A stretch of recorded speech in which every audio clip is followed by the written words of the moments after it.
마지막 시퀀스에서 보여주었던 그 난투극을 한 문장으로 요약하면 적절하게 선하고 적절하게 악한 사람들이 함께 모여서 뒤엉키며 싸우다가 모두가 파멸한다 라고 하는 게 결국은 그 마지막 시퀀스에서 서로 죽고 죽이는 난투극의 어떤 요약이라고 할 수 있겠습니다.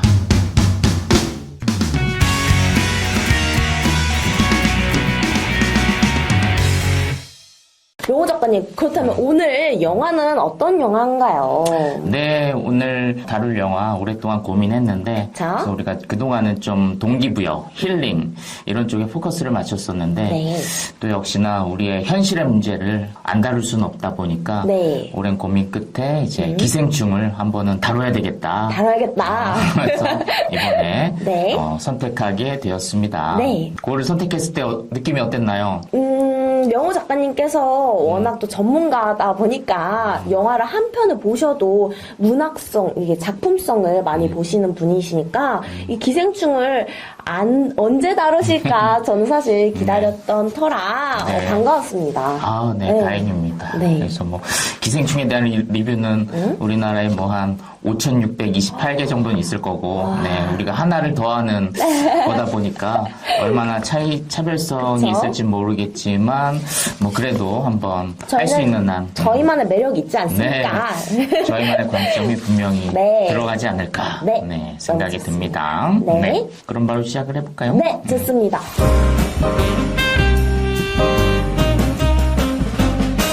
봉준호 감독에 대한 이야기와 어떤 기생충이 영화사에서 가져온 성취를 좀 얘기하지 않을 수가 없는데 네. 칸 영화제라고 하는 예술 영화제에서도 최고상을 이제 받았고 그 다음에 이제 오스카 영화제라고 하는 네. 가장 대중적인 그런 영화제에서 또 최고상 작품상과 감독상을 받는 좀 한국 영화사에서도 이례적이지만 네. 세계 영화사에서도 굉장히 좀 이례적인 그런 일이 일어나서 유튜브로 그 작품상 받는 거 보면서 눈물을 흘렸던 그런 기억이 있습니다.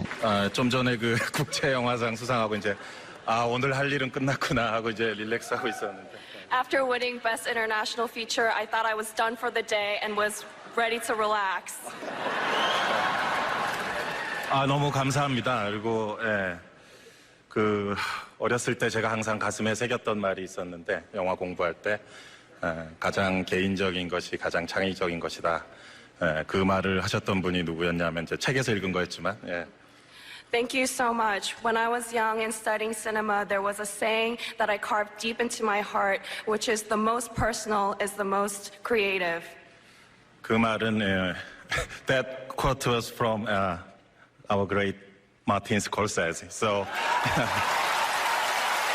두 영화제에서 둘 다 최고상을 받았다는 게 이제 이 영화가 어떤 영화인지를 명확하게 드러내주는 거죠. 네, 그래서 맞습니다. 가장 예술적인 그런 속성을 가진 영화이면서 또 대중성을 놓치지 않는 그리고 또 한국에서도 1,000만 관객이었지 네. 않습니까? 그래서 이 세 가지 성취가 어마어마한 성취고 그쵸? 어떤 신의 경지라고까지 얘기해도 과언이 아닌 맞아요. 예술 영화로서의 성취, 대중 영화로서의 성취, 또 한국 관객이 되게 까다롭거든요. 쉽지 않죠. 저희 깐깐하거든요. 국내에서 또 1,000만 영화. 맞습니다. 요거를 이제 성취한 영화라고 볼 수 있겠습니다. 맞아요. 근데 네이버 평점도 높죠, 저희가. 네네. 9점대가 다 넘어갔어요. 네네. 그래서 또 평점 네, 댓글 9.4. 소개 또 해주셔야죠. 그렇죠. 네네. 저희가 또 사실 영화를 보기 전에 댓글을 먼저 봅니다. 후기. 네. 후기가 어떤가, 내가 좀 볼만한 영화인가라고 이제 많이 찾아보시는데, 공감수가 많은 댓글을 제가 한번 찾아와 봤어요. 공감수 많은 댓글 탑5. 자, 소개를 해드릴게요. 궁금하시죠? 첫 번째. 보는 내내 기생충이라는 제목을 너무 잘 지었다는 생각이 들었습니다. 라는 의견이 있었고요. 인정하기 싫지만 현대사회의 계급사회를 잘 나타내었다. 그래서 뼈가 아팠다, 뼈 맞는 그런 느낌이었다. 라는 댓글도 있었고요. 자, 그리고 특별히 미워하고 증오할 만한 악인이 한 명도 없기에 더욱 답답하고 우울한 영화였다. 중요한 포인트. 네. 세상의 불평등 자체가 인간의 숙명이라고 말하는 것 같았기에 좀 슬펐다라는 의견도 있었고, 이거 좀 웃겨요. 피자 박스 접을 때가 제일 행복했다. 아무것도 모르고 피자 박스를 접었죠. 재밌는 의견. 네, 맞아요. 그리고 마지막으로 이제껏 쌓아왔던 봉준호 감독님의 필모그래피가 폭발하는 그런 영화다라는 의견이 있었습니다. 와, 네. 어떤 댓글에 가장 공감을 하시나요? 작가님께서? 그러니까 지금 댓글들이 네. 어떤 이 영화에 가지고 있는 네. 어떤 핵심들을 그쵸. 굉장히 잘 짚고 있네요. 네. 네. 피자 박스 접을 때 행복했다. 이거 기억에 많이 남네. 이게 재밌네요. 네. 맞아요. 그 이미지가 딱 오버랩 되면서, 그죠? 좀만 더 설명을 드리면 좋아요. 이제 네. 봉준호 감독님이 항상 얘기하듯이 네. 자신이 존경하는 감독 두 분을 항상 이야기하세요. 어. 그래서 하나가 이제 히치콕, 히치콕. 그리고 다른 감독이 김기영 감독. 김기영 예, 감독. 두 명의 감독을 자기에게 영향을 준 어. 감독이라고 이야기하는데 이 기생충을 보면 그 히치콕과 김기영 감독의 대표작이 이 안에 녹여져 있는 어. 그런 느낌이 듭니다. 히치콕의 사이코라는 작품, 사이코. 그리고 김기영 감독의 하녀라고 하는 유명하죠. 이 두 작품의 어떤 핵심적인 영화적 아이디어가 녹여져 있습니다. 그래서 이거는 어떤 기자들도 언급을 안 한 건데 제가 이제 와. 발견한 거 하나 말씀을 드리면 네네네. 이제 봉준호의 영화에서 그 지하실의 모티프가 굉장히 중요하게 나타나잖아요. 네. 근데 사실 봉준호의 삶에서 지하실은 크게 관계가 없대요. 근데 이제 어떤 영화적 어떤 설정으로서 중요하게 넣는데 네. 제가 생각할 땐 그 중요한 이유 중에 하나가 어떤 히치콕의 영향이라고 생각을 합니다. 그래서 히치콕의 사이코라는 영화를 보면은 거기에서 아주 무시무시한 비밀이 이제 지하실에서 네. 딱 발견되는 그 장면이 있거든요. 영화적 엔딩에서. 네, 그래서 그 모티프가 굉장히 중요하게 등장하고 네. 그 다음에 이제 뭐 부잣집에 한여로 들어가서 거기에서 어떤 계급 상승을 꿈꾸고 충돌하는 그런 거는 이제 김기영 감독의 한여가 와. 굉장히 잘 담겨져 있습니다. 그래서 그 한여에서도 이미 그 계단의 메타포, 계단의 상징 이런 것들이 그 영화에서도 이미 쓰여져 있고 이제 그 영화는 유튜브에서 이제 무료로 볼 수 있는데 그 영화의 마지막 장면이 이제 한여가 계급 상승에 좌절돼서 이제 계단에 거꾸로 엎드려서 쪄서 이제 죽는 걸로 그 네. 영화가 이제 끝이 납니다. 네. 그다음에 또 하나 좀 배경 지식 좀만 설명해 드리면 네. 기생충과 함께 계급에 대한 주제를 흥미롭게도 대가들이 동시에 그 주제를 다뤘어요. 특히 계급에 대한 주제, 그다음에 청년의 테마를 동시대 대가들이 동시에 다뤘는데 하나가 이제 박찬욱 감독님의 아가씨. 아가씨. 네, 아가씨 없이도 유명하죠. 이제 김태리 씨가 네. 한여로 부잣집에 들어가잖아요. 그쵸. 네, 그리고 또 하나가 이제 이창동 감독의 버닝. 버닝. 네, 버닝에서도 이제 유아인 씨가 굉장히 낮은 계급으로 맨날 노동하고 사는데 이제 맨날 노는데 돈이 많은 그런 한 이제 사람을 만나서 어떤 계급적인 어떤 고민, 좌절감이라고 해야 되나? 좌절감? 네, 그런 거를 또 버닝에서 보여주는. 그래서 이 세 감독이 한국의 대표 감독이잖아요. 그쵸? 이창동, 박찬욱, 봉준호. 네. 이 세 사람이 동시에 같은 주제를 다뤘다는 게 굉장히 흥미롭고 또 청년을 주인공으로 내세워서 네. 했다라는 점에서 어떤 이분의 따뜻한 마음이 또 느껴지기도 했고 그래서 이 방송을 보시는 분들이 그 기생충 그리고 아가씨, 버닝 이 세 편의 영화를 같이 본다면 이 계급의 주제를 좀 더 깊게 파고드는 계기가 되지 않을까 생각이 듭니다. 세트 영화 추천까지. 네, 와. 세트 영화 추천까지. 너무 감사합니다. 네. 보고 싶어지는 그런 느낌이 드네요. 네. 이제 본격적으로 한번 기생충 네. 줄거리. 네. 하율 씨가 소개하는 줄거리 너무 항상 기대가 됩니다. 네, 잘 듣습니다. 네. 저희 기생충이라는 영화 제목 자체도 좀 자극적이죠, 사실. 근데 이 가난한 백수, 온 가족이 백수인 이 패밀리가 주인공으로 등장을 합니다.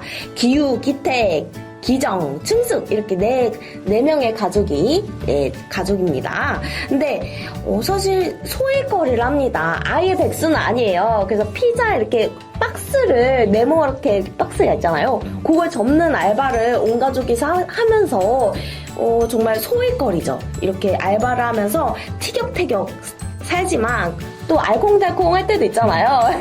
근데 이 집에 또 특징도 있죠. 그러니까 얼마나 가난하냐면 와이파이가 집에 안 터져요. 그래서 위에 집 와이파이를 이렇게 얻어서 쓰는데 기정이와 기우가 첫 장면에서부터 뭐 와이파이 이렇게 잡으면서 또 시작을 하잖아요. 맞아요. 또 그것도 하나의 기생의 어떤 에피소드죠. 그쵸? 뭔가 남에게 기생하는 존재라는 걸 와이파이 에피소드로 첫 장면부터 너무 좋았어요. 근데 그렇게 백수 패밀리가 정말 중요한 사건이 딱 생깁니다. 우리 기우의 명문대 친구 민혁이가 이제 자신이 하던 그 부잣집 과외 알바를 기우에게 소개를 시켜주게 됩니다. 처음에는 이제 기우가 내가 할 수 있을까?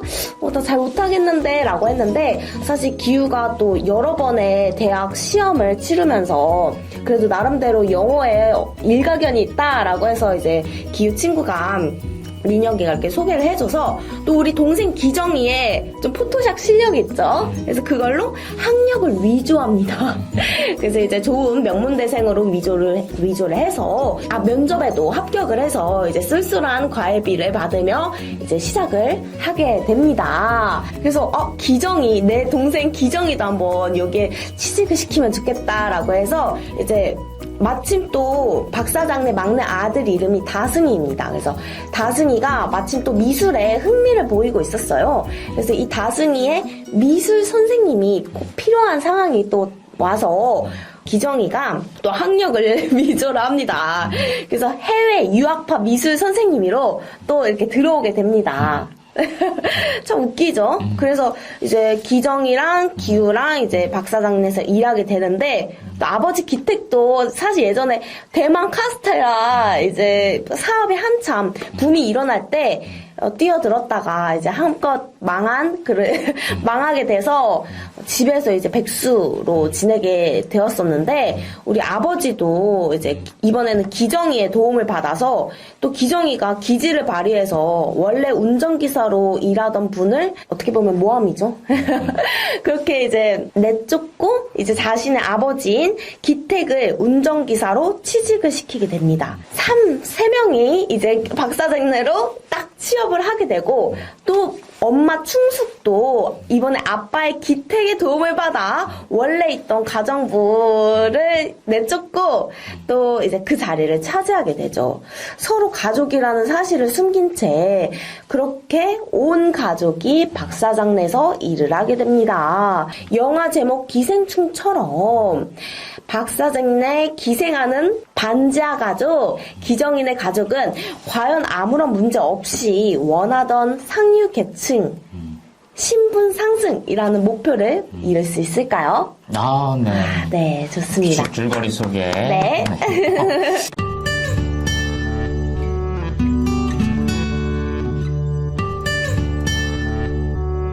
봉준호 감독이 이제 계급에 대한 주제를 너무나도 오랫동안 해왔던 고민이다 보니까 네. 정말 이 영화에서 가장 정점으로 네. 그 미학이 완벽하게 표현되지 않았나 그런 생각이 들고, 네. 그래서 많은 사람들이 살인의 추억이 더 뛰어난 영화인 것 같은데 어떻게 생각하냐 이렇게 질문하기도 하는데, 물론 그 영화도 뛰어나긴 하지만 어떤 봉준호 감독이 추구하는 어떤 리얼리즘 미학이 완성된 것은 기생충이 아닌가 네. 그런 생각이 듭니다.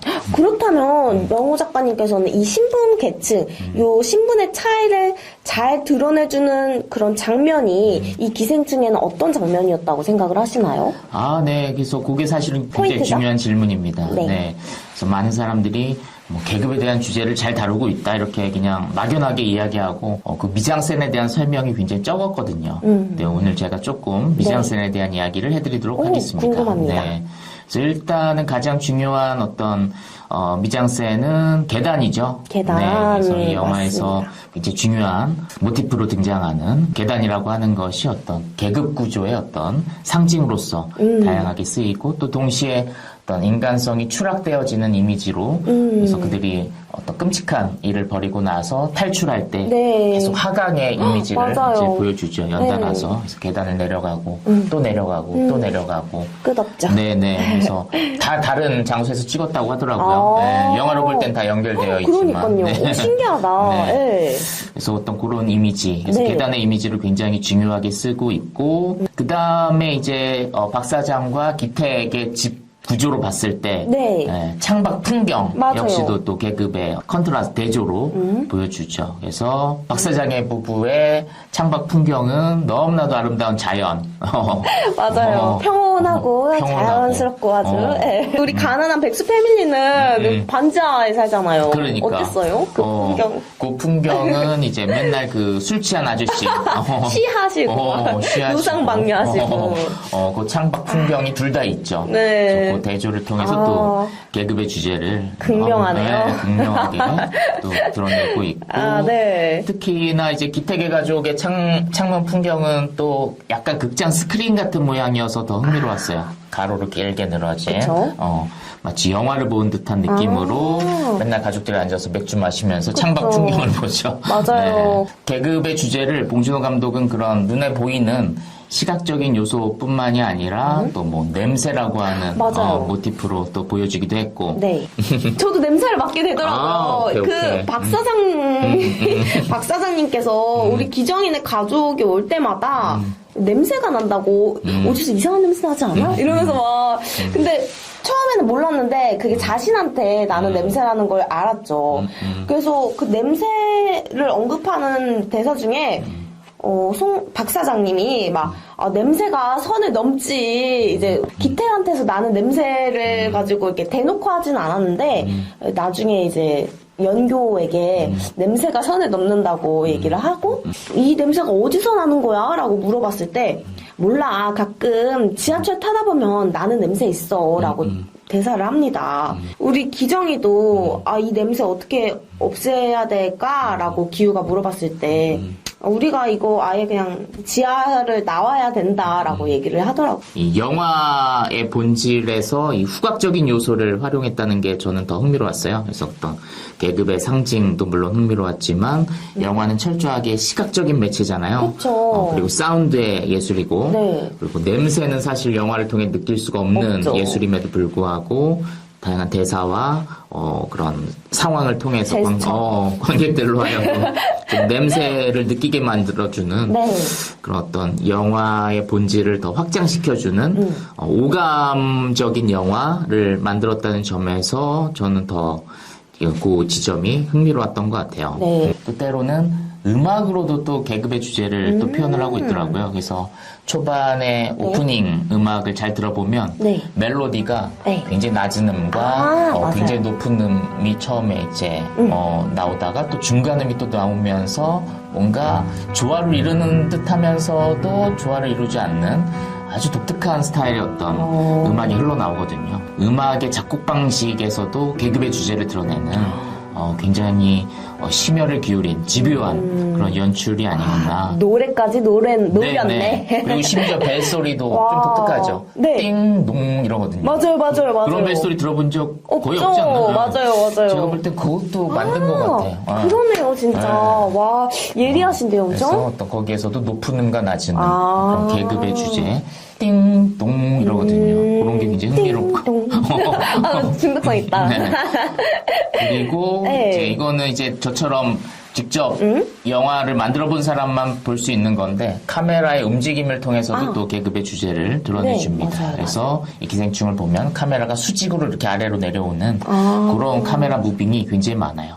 첫 숏부터 사실 그랬습니다. 첫 네. 숏에서 창문에서 시작했다가 카메라가 이렇게 수직으로 내려오면 이제 거기 쭈그리고 앉아 있는 이제 기우의 모습으로 영화가 시작이 되고 마지막에서도 그 카메라 무빙이 똑같이 나오죠. 창문에서 시작해서 내려오면은 화면의 밝기가 다르죠. 그쵸, 그래서 다르죠. 어두운 곳에 있는 기우의 모습. 그다음에 중간에서도 사실 그 카메라 무빙이 또 나옵니다. 또 나옵니다. 소파 위에 누워 있는 박사장 부부와 네. 책상 테이블 아래 숨어 있는 명장. 기태 그 모습을 보여줄 때도 네. 이제 카메라가 수직으로 딱 내려오면서 어떤 둘의 계급적 차이를 또 보여주는 카메라 무빙이라고 할 수 있겠고요. 그래서 어떤 수직의 어떤 모티프를 봉준호 감독이 좀 집요하게 그래서 비의 운동도 수직으로 내려오잖아요. 그런 거라든지 매개의 움직임, 카메라의 움직임 이런 것들의 어떤 일치를 부여함으로써 또 주제를 드러내는 그래서 그의 영화가 단순하게 계급의 주제를 잘 보여줬어 여기서 머무는 게 아니라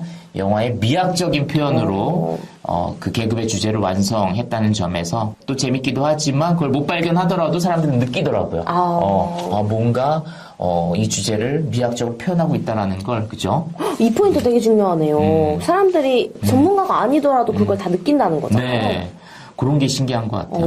그래서 지적인 영화이면서 동시에 우리에게 온몸으로 느끼게 해주는 네. 그런 영화가 아닌가. 네. 저희는 그렇게 창작은 못하겠지만 리뷰라도 열심히. 그럼요. 이렇게 또 세심하게 하나하나 찝어주니까 네, 네. 뭔가 되게 영화를 공부하는 느낌? 네, 네. 재밌네요. 네.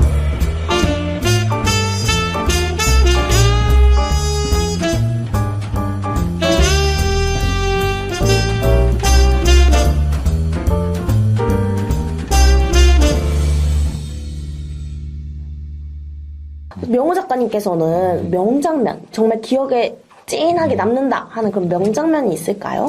네, 그래서 이 영화는 영화 전체가 명장면 같은 느낌이 들기도 맞아요. 하지만 네. 첫 번째는 이제 흔히 믿음의 벨트 시퀀스라고 불리는 장면이 있어요. 네. 그래서 한 7분 정도 되는 이제 거대한 시퀀스인데 클래식 연주와 그다음에 거기에 걸맞는 어떤 몽타주 편집, 그다음에 어떤 스토리의 빠른 전개 이런 것들이 조화를 이루면서 펼쳐지는 장면인데 아빠를 이제 그 운전기사로 투입하기 위해서 막 연습하는 장면부터 아마 믿음의 벨트 시퀀스가 시작될 거예요. 네. 그래서 같이 막 차 알아보고 시간이 이거 뭐 돌리라 그러는 것 같은데. 야, 예. 오.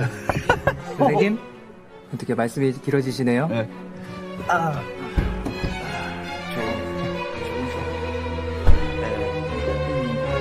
여기 있다. 그다음 복숭아 작전. 복숭아 작전. 복숭아 알레르기 작전을 펼치는. 맞아요. 그것도 참 노력이더라고요. 네네. 네. 복숭아 이렇게 싹싹 해가지고 샤 이렇게 해가지고 알레르기 있었잖아요. 맞아요. 네. 그래서 복숭아 작전을 펼치는 게 이제 아마 믿음의 벨트 시퀀스의 가장 핵심적인 그런 내용이고, 그리고 그러네요. 연극하는 것도 막 나오죠. 네. 그래서 막 연기하면서 어떤 식으로 대사를 쳐야 되는지 아들이 아빠한테 막 그렇게 말고 좀 감정을 응축시켜서 막 이렇게 맞아요. 막 지도하잖아요. 연기 선생님인 줄. 또 누구에게 막 전화로 막 얘기하는데 본인한테 화가 나서 막 어쩔 줄 몰라 하는 그런 느낌? 결핵? 아이 설마. 진짜 활동성 결핵 판정 받았다고 전화로 누구에게 막 얘기를 하는데 아니, 요즘에도 결핵 환자가 있어요? 아니 요즘도 결핵 환자가 있어요?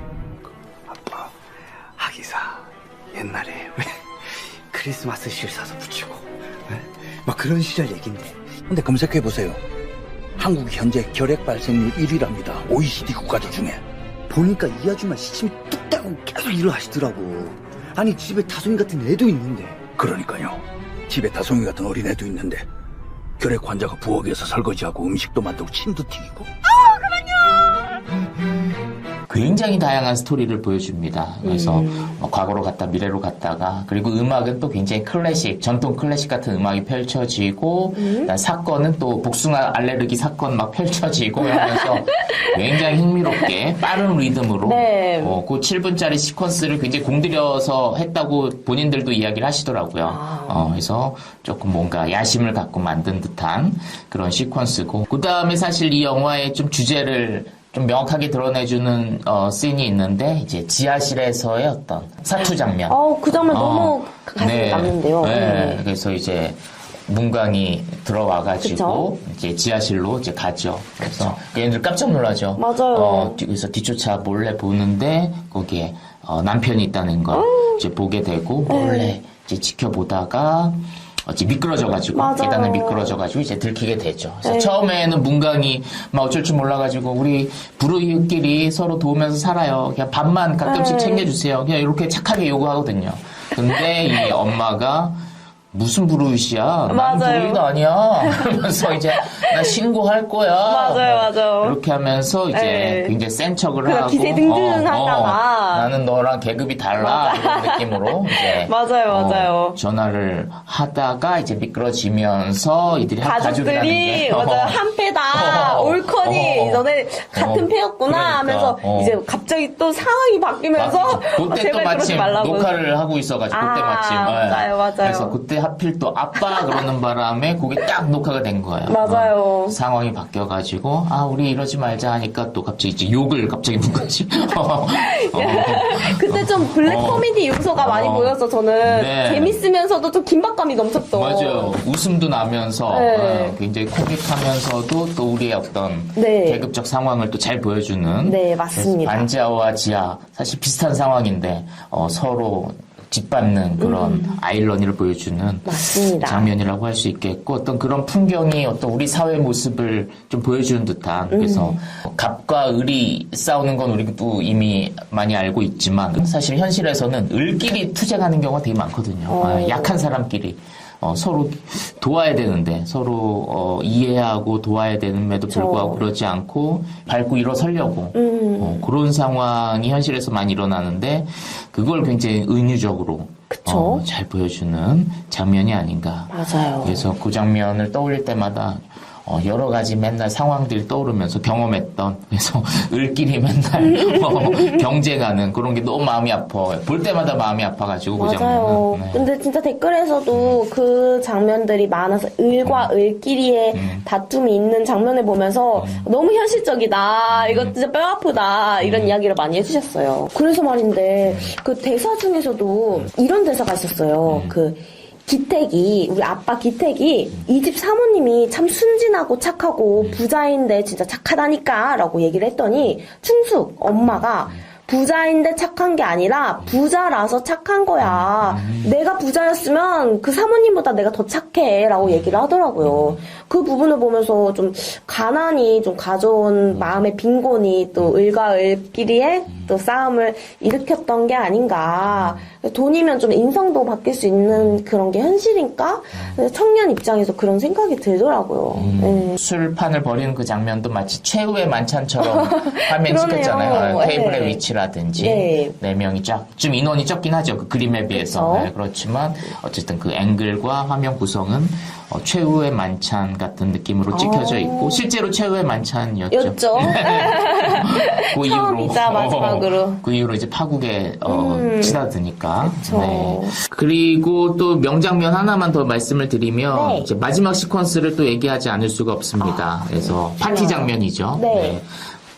야외에서는 정말 해가 쨍쨍한 날 너무나도 우아하게 파티를 하고 있고 그다음에 지하실에서 아내가 죽은 우리 근세는 가득한 증오심으로 칼을 들고 이제 나와서 이제 복수를 해나가는 그 장면이죠. 그때 장면 연출도 약간 왔다 갔다 교차 편집을 보여주면서 컨트라스트를 보여주는 듯한 그래서 밝음의 영역과 그런 어둠의 영역을 이렇게 교차로 보여주는 그런 편집 방식도 굉장히 좋았고 그리고 그 안에서 벌어지는 이제 사투 네 그래서 혈흔이 난무하는 그 상황 자체를 보면서 어떤 이 봉준호 감독이 이야기하고 싶었던 결말다운 그런 충격을 안겨다주는 그런 결말이 아니었나. 보통 영화는 해피엔딩이던데 이 영화는 너무 뭔가 보고 나서 물론 되게 좀 그렇더라고요. 네, 마지막 시퀀스에서 보여주었던 그 난투극을 한 문장으로 요약하면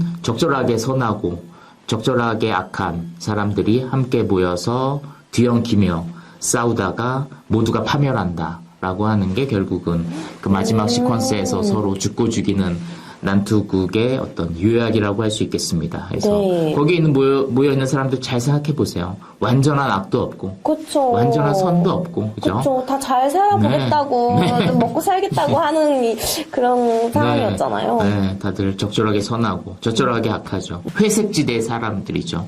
선과 악이 섞여져 있는 선과 악이 그라데이션 되어 있는 게 우리의 모습이죠. 그쵸. 네. 근데 그런 사람들이 뒤엉켜서 파국을 맞이하는 그 난투극을 보면서 또 그것이 우리의 사회를 바라보는 봉준호 감독의 시선이다라고 볼 수 있을 것 같습니다.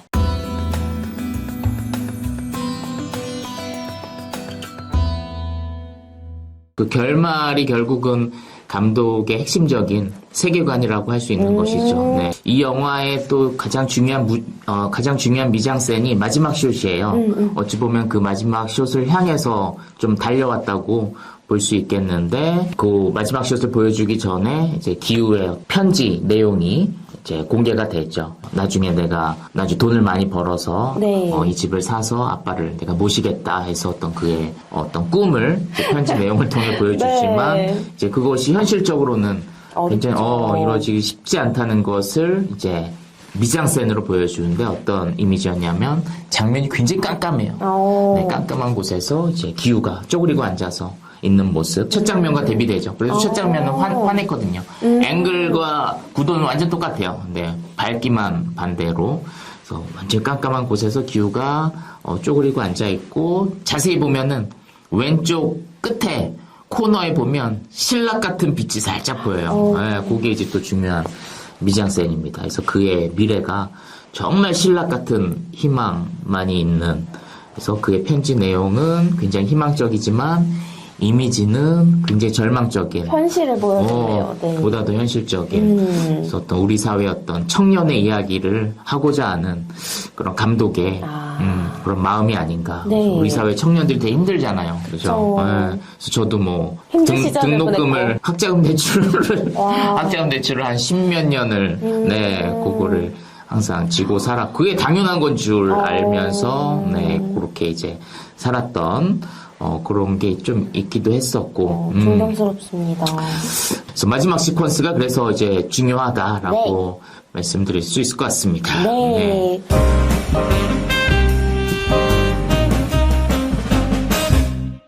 근데 저희가 이제 정말 영화 속에 장치들이 많은데 그 중에서도 전 좀 짜파구리 아니면 또 수석 이런 소품들이 되게 기억이 남거든요. 네, 네. 어떻게 보세요? 네. 그래서 이 영화 보고 나서 또 제일 유명했던 사실 음식이 또 짜파구리. 맛있겠다. 그래서 봉준호의 영화에서 그 음식을 항상 중요하게 사용을 하죠. 그래서 기생충에선 양갱이 있었고. 양갱. 그리고 뭐 옥자에서도 뭐 하나 있었어요. 그 항상 고기. 뭐가 있네. 그래서 어떤 음식을 잘 활용하는. 근데 기생충에서 가장 기억에 남는 건 역시나 짜파구리. 네, 그래서 일반적인 짜파게티에 그 채끝 소고기를 넣어서 먹는 그 장면인데 그릇이 이 집안의 하나의 은유처럼 저는 느껴졌어요. 그릇 안에 어떤 라면 너무나 싼 음식이잖아요. 네. 라면과 좀 비싼 소고기가 한 그릇 안에 있는 것처럼 그쵸? 어떤 이 집안에 다양한 계급이 모여 있는 게 하나의 은유처럼 느껴지기도 했는데 뭐 감독은 거기까지는 생각을 안 했을 수도 있고 거기까지 생각하셨을 했을 것 것 같나? 같아요. 네. 그래서 그렇게 좀 느꼈고 어쨌든 제일 중요한 건 그게 너무 맛있어 보여서 저도 따라 먹었다는 거. 배고파. 다음으로 수석. 수석은 또 어떤 의미를 갖고 있을까요? 네네. 그래서 이 기생충에서 보면은 그 돌의 어떤 상징에 대해서 또 유튜브에서도 많이 언급이 되기도 했는데 또 저처럼 생각하는 사람은 많이 없어서 또 하나를 또 말씀을 드리면 그래서 이제 그 집안에서 맥주 마시면서 즐기고 있을 때 새로운 인물이 등장해서 이제 돌을 갖다 주죠. 그때 이제 기우가 돌을 보면서 이거 굉장히 상징적이구나 이런 대사를 아예 합니다. 그럼으로써 어떤 관객들한테 한번 해석을 해봐라 뭐 이렇게 좀 얘기를 해주는 듯한 그런 대사를 직접 이제 기우가 하죠. 그래서 처음에는 뭐 원래 영화 속 의미대로 어떤 뭐 종교적 상징, 뭐 불을 가져다 주는, 뭐 행운을 가져다 주는 뭐 그런 상징으로 처음엔 느껴지지만 중간에 보면은 용도가 변경됩니다. 그래서 보면은 그 중반 후반부에 보면은 기우가 항상 그 돌을 안고 있어요. 맞아요. 신주단지 단지 모시듯이 딱 안고 있죠. 그래서 이 장면이 굉장히 기이해요. 낯설고. 왜냐면 대부분의 장면은 현실적인데 그쵸. 돌을 계속 안고 있다라는 게 또 굉장히 초현실적이거든요. 뭔가 계속 뭔가 은유를 담고 있는 듯한 행위. 근데 제가 느끼기에는 그 돌이 하나의 죄의식처럼 느껴졌어요. 이 집안이 이제 그 지하실 사람들을 사실은 죽인 거잖아요. 발로 차가지고 계단에 굴러 떨어지게 만든 그런 인물들이잖아요. 그래서 그것에 대해서 이제 사실 부모님들은 죄의식을 많이 안 가졌어요. 눈을 가리고 뭐 그렇게 꽁꽁 묶어버렸지 뭐 어쩔 수 없잖아 뭐 이런 입장을 처했다면 아들은 그거에 대한 죄의식을 좀 가진 게 아니었나. 그래서 그 무거운 돌을 굳이 거기서 집에서 가져와서 계속 안고 있는. 근데 저는 좀 다른 의미로 해석을 했는데. 진짜요? 어떤 걸까요? 저는 수석이 사실 이렇게 가난한 집에 있는 그런 장식품은 아니잖아요, 사실. 근데 우리 그 명문대 친구 민혁이가 선물해준 이 수석이 뭔가 좀 신분 상승의 욕구?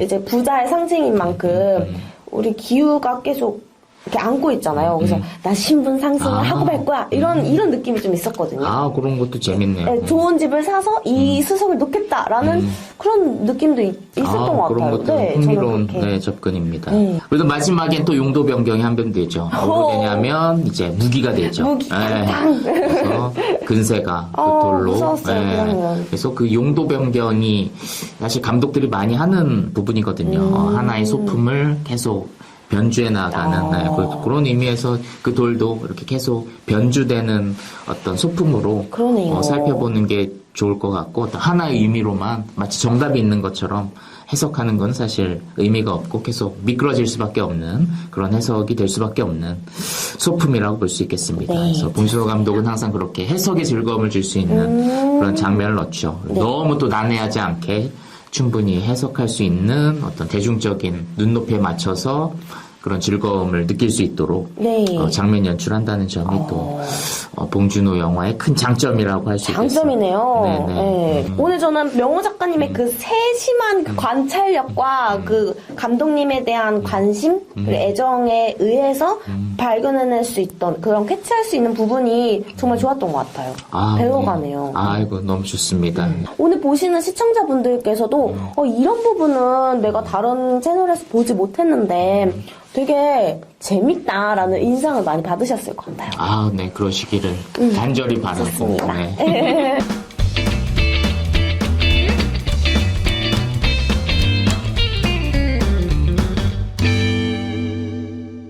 그럼 마지막으로 혹시 네. 이 영화를 추천해주고 싶은 그런 사람이 있다면? 네, 그래서 아무래도 이 영화가 계급에 대한 이야기이기도 하지만 또 동시에 또 청년에 대한 이야기. 그래서 사실은 이 영화의 주인공은 당연히 이제 송강호 배우고 송강호 배우가 갖고 있는 그 정서가 이 영화를 또 지배하고 있긴 하지만 이 영화를 잘 보면은 그 청년의 이야기라는 걸 알 수 있고 기우가 등장하는 씬이 굉장히 많다는 걸 그쵸?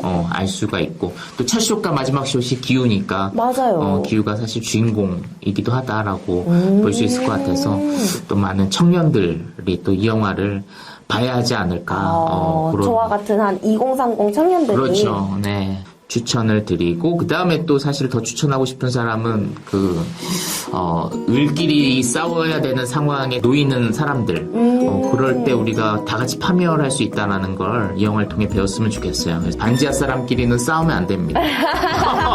여기서 또 명대사를 한 번 더 인용을 하시네요. 네, 좋습니다. 요거 까먹었어. 큰일 날 뻔했는데. 네, 그래서 이런 을의 위치에 있는 모든 사람들이 이 영화를 보면서 각성하고 또 자신을 돌아보고 또 양보하면서 공생하면서 살기를 다짐했으면 좋겠습니다. 저는 봉준호 감독님께서 이렇게까지 영화를 잘 만든다고? 라는 생각이 많이 들었어요. 왜냐면 정말 뭐 짜파구리나 수석이나 또 카메라 각도나 영화 곳곳에 거기 장치를 다 심어놓은 것을 보고 와 진짜 천재다. 아 진짜 배워야겠다. 이렇게 자신의 직업이잖아요. 이것도 감독으로서 정말 많이 배울 점이 많았던 것 같습니다. 그러면은 네. 오늘 방송은 여기까지 하는 걸로 할까요? 네, 좋습니다. 다음 영화도 기대되시죠? 오늘 도움이 되셨다면 구독과 좋아요, 알림 설정까지 부탁드리겠습니다. 저희가 다음에도 알차게 영화 준비해서 보여드리도록 하겠습니다. 자, 오늘 끝까지 네. 함께 해주셔서 감사하고요.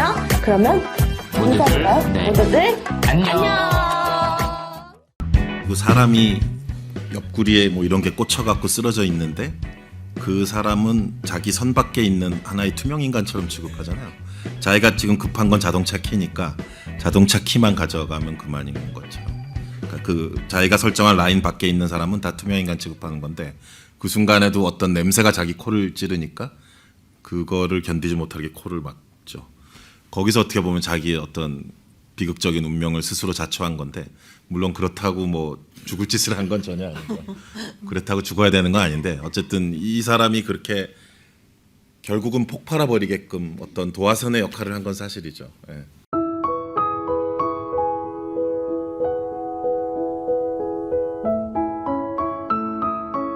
안녕하세요. 박명호입니다. 오늘은 여러분의 영화 취향을 넓혀줄 한 권의 책을 소개하려 합니다. 바로 영화 인문학 콘서트입니다. 종종 어떤 영화는 취향을 넘어서서 교양의 경지에 이르는 그런 영화가 있습니다. 단순하게 킬링타임용 영화를 넘어서서 우리의 삶에 영향을 미치고 나의 세계관을 넓혀주는 그런 영화인 것이죠. 이 책은 그런 교양의 경지에 이른 영화를 소개하고 해설하는 내용이 담겨 있습니다.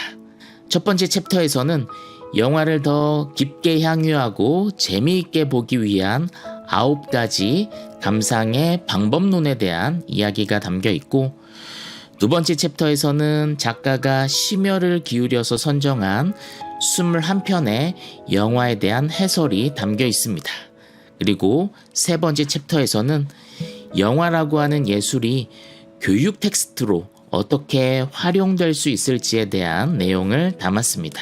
나의 영화 취향을 더 넓히고 싶은 분들, 그리고 영화를 더 깊게 이해하고 다양하게 해석하는 것에 관심 있는 분들, 또한 평론가에게는 좋은 평가를 받지만 일반 관객들은 재미없게 여겨지는 그런 예술 영화를 즐기고 싶은 분들, 우리가 놓쳤던 명작들을 다시 한번 찾아보고 곱씹는 시간을 갖기 원하는 분들, 그런 분들에게 이 책을 추천합니다.